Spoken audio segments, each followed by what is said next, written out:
Okay, here I am at Lynn Valley looking at the moss on the trees and all the little patterns of the twigs behind, the roots in front. It's a really interesting linear pattern that I'm interested in trying a 37-minute painting with. So I'm going to just get the darks laid down first and with some line, and then just try to concentrate on some of the lovely green changes as they come forward and back and around the tree, and the gray on the tree trunks too. So I'm going to start with the more or less the dark outline of some of these trees here, and get some more water flowing in here. There's some of the fern pattern here, and then this tree that comes up there. A little bit of dry brush is fine. It can add texture to it, and it has all this interesting twig work. There's red here, really strong.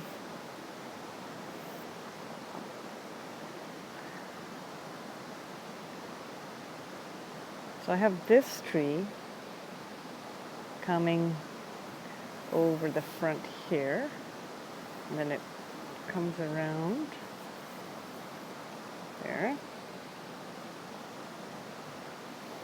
And then this brown one that are red, I have this branch coming down here.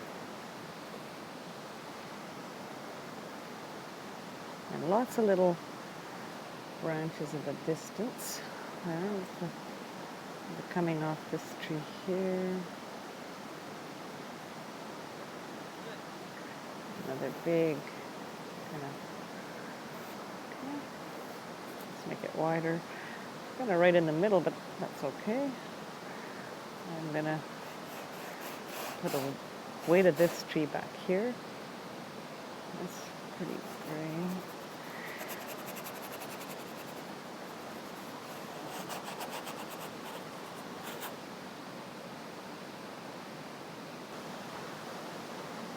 Just placing some colors that I'm seeing around in the leaves. I'm exaggerating them.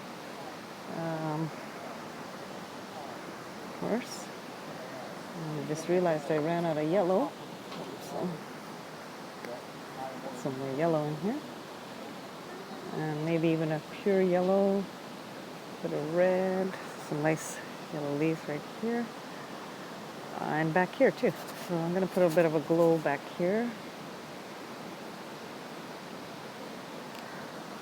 There's a lovely green vine maple still with its green color here.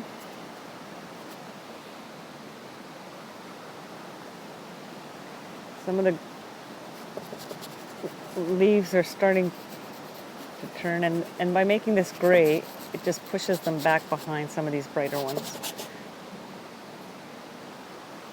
And there's some strong greens, but they're a little bit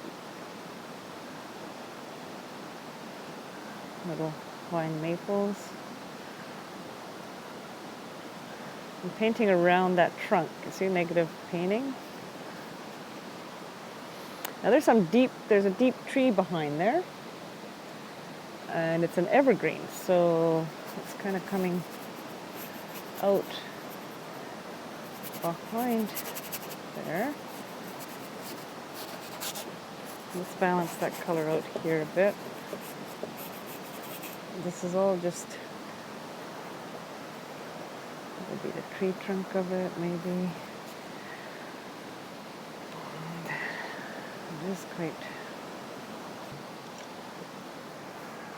it's hard to tell what color it is.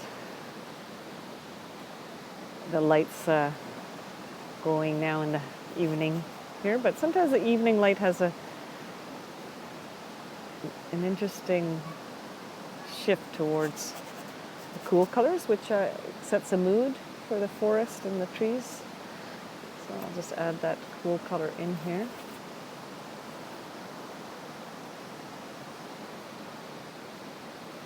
Cobalt blue is always a nice color to push things back with. It's one of my favorites, and I'm just using it directly here. I'm doing a 37-minute painting, so it's the expression of the place that I'm trying to capture.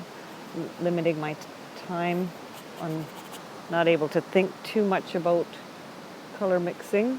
Now these lovely blue leaves in front here, they seem blue to me. So I'll place this nice turquoise blue. This brush has lots of color in it, so I can use it for expression.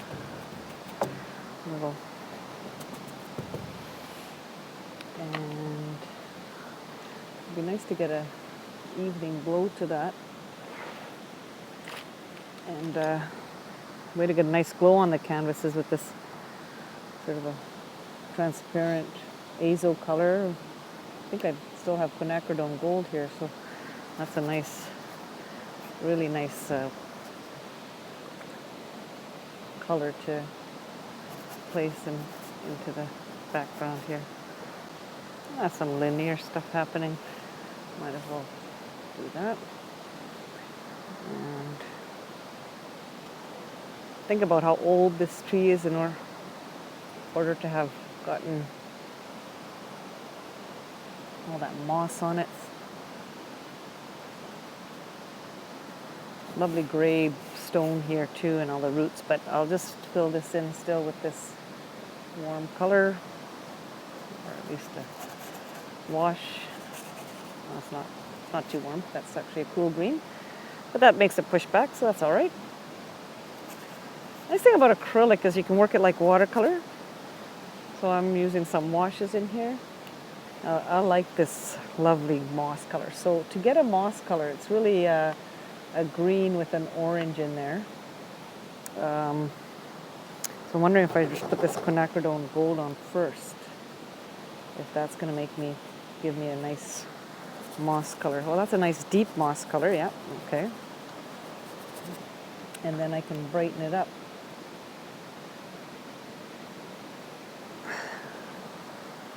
So, it's not, that's a bit better. Making it a bit deeper than it is. So this is the moss on that rock. So this is Hansa Yellow light, and if I had Cad Yellow, it would be opaque, but I'm using this transparent one because I can put it in those areas that still has raw canvas. It's going to take that transparent color nicely. And so I'm going to keep transferring that color down here. Maybe these are the last of the maple leaves. And that's such a lovely yellow color. To make it stand out, I would put gray beside it. You can add a bit of orange to a foreground to make it come forward. It's not really orange. Oh, it's kind of a mossy color, so that's all right. These leaves kind of have that. This collection of leaves here around this rock, maybe. Yeah, let's stamp some red leaves here. It's going to be the little reflections on the leaves. The little wetness is kind of reflects a bit of blue sky or whatever around. Some nice gray here. I'll pick up some teal here. There we go. Keeps dripping. It's very moist out here today, so I'm getting a lot of drip still from the paint. I'll just have to deal with that later.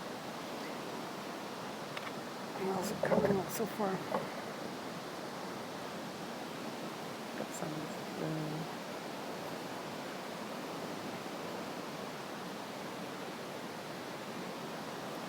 I really like suggestive lines that suggest tree or twig or branch. Don't have to say it all. It can be a collection of dots. Yeah, so kind of fun to accent some of them, but most of the time just to lead your eye back through the painting. I'm trying to get this coming out and down, that feeling of that branch without leading me out of the painting. So I'm going to have to deal with that later. I'm squinting quite a bit to see if there's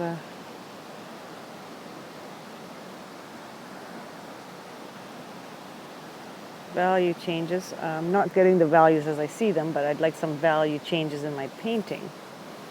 So I'm going to push my eye through the painting with the darks, but it's starting to have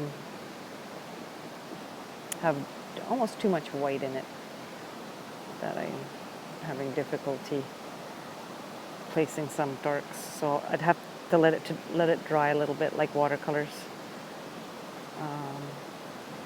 And what I'm noticing here is that there's some nice bright sort of pinky yellow leaves there. So I might need a... Okay, so let's just place some... I'm exaggerating them, of course. But this is autumn, and orange is generally the color, or this rusty color. So let's get leaves falling and some of this color in here. It's quite hard to get that rusty color. It's sort of a green and orange, red, all that. See what that looks like. So lots of patterning here. Well, there I am, finished this 37-minute painting and just putting the last little dots of color and analyzing how the similar colors play through to guide my eye, and some of the darks that structure the painting. Not a lot of them, but I like to play on color more than actual values. And so I might take a picture of it in black and white and see how it looks after it dries. And the wind's starting to bring its own leaves onto my painting, and they probably will stick because it's polymer. So, and as I'm finishing off here in this windy day and feeling the fresh air on my face, and just being thankful for another day outside, being able to appreciate nature and the beauty it provides. Here by Lynn Valley, where I know that some of the group of 7 came to paint, and Varley was one of them that painted from this location and visited often.